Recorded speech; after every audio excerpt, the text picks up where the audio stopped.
اسلام آباد high court ہے وہ کیا رخ اختیار کرتی ہے، کیا ریمارکس سامنے آتی ہیں، کیا ججمنٹ سامنے آتی ہے، لیکن شریف خاندان جو ہے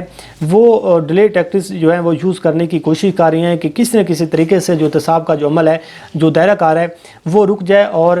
کسی نہ کسی طریقے سے رکاوٹ پیدا کرنے کی کوشش کی جا رہی ہے۔ مریم نواز صاحبہ کے حوالے سے بھی کہا جا رہا ہے کہ کل وہ اسلام آباد ہائی کورٹ میں پیش ہوں گی قیاس رائیاں، اور کچھ ذرائع سے یہ بھی خبریں آ رہی ہیں، لیکن اب دیکھتے ہیں کہ کل کا جو دن ہے اس حوالے سے جو اسلام آباد ہائی کورٹ ہے وہ کیا فیصلہ سناتی ہے۔ دوسری جانب کل کچھ اہم فیصلے بھی ہونے ہیں۔ وزیر اعظم عمران خان صاحب نے ایک اہم کابینہ کا اجلاس بھی طلب کیا ہے، جس میں نواز شریف صاحب کی واپسی کے حوالے سے اور خاص طور پر کراچی کے حوالے سے کچھ اہم فیصلے ہونے ہیں، کچھ اس حوالے سے کچھ اہم ایجنڈا جو ہے وہ زیر بحث ہے۔ اب دیکھتے ہیں کہ کل کا جو دن ہے وہ کیا خبریں لے کر آتا ہے، کیا نئی چیزیں سامنے آتی ہیں، تو ہم سب کو اب کل کے دن کا انتظار کرنا چاہیے۔ تو اب ہم بات کر لیتے ہیں جو نواز شریف صاحب ایک نیا سیاسی منجن بیچنے کی کوشش کر رہے ہیں، عوام کو ایک نیا لولی پاپ دینے کی کوشش کر رہے ہیں، وہ یہ ہے کہ نواز شریف صاحب نے جو آج عدالت میں جو درخواست دائر کی ہے اس میں یہ کہا ہے کہ میں تو پاکستان واپس آنا چاہتا ہوں، میں تو پاکستان میں آ کر مقدمات کا سامنا کرنا چاہتا ہوں، لیکن میری صحت اس بات کی اجازت نہیں دیتی کہ میں پاکستان آ کر مقدمات کا سامنا کروں، اور میرے ڈاکٹر جو ہیں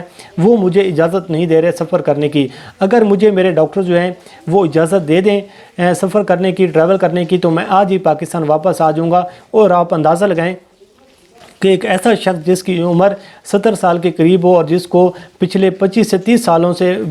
لاتعداد بیماریاں جو ہیں وہ لاکھ، اور وہ اب یہ کہہ رہا ہے کہ مجھے جو ڈاکٹرز ہیں کہ وہ کہیں کہ تو میں پاکستان واپس آؤں گا۔ اور آپ کو پتہ ہے کہ کس طریقے سے جو جھوٹی میڈیکل رپورٹس تیار کی گئیں، جس طریقے سے ڈاکٹرز کو مینیج کیا جاتا ہے، جس طریقے سے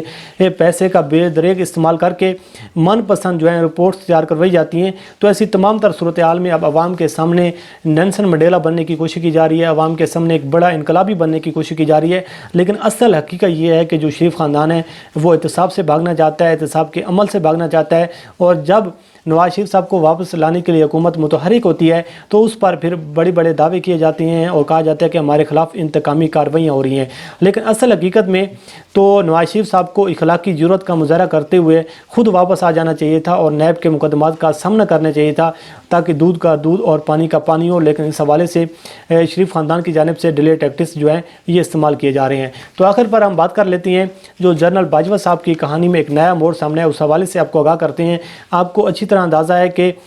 سی پیک کو متنازع بنانے کے لیے اور افواج پاکستان کے خلاف جو ایک منظم ایک مرتبہ پھر سازش تیار کی جا رہی ہے، جو اداروں کو بدنام کرنے کے لیے اور اداروں کے خلاف پروپیگنڈا کرنے کے لیے جو دشمن ممالک عناصر ہیں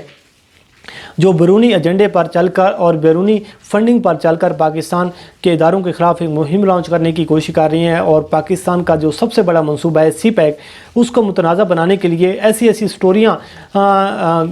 جاری کر رہے ہیں جو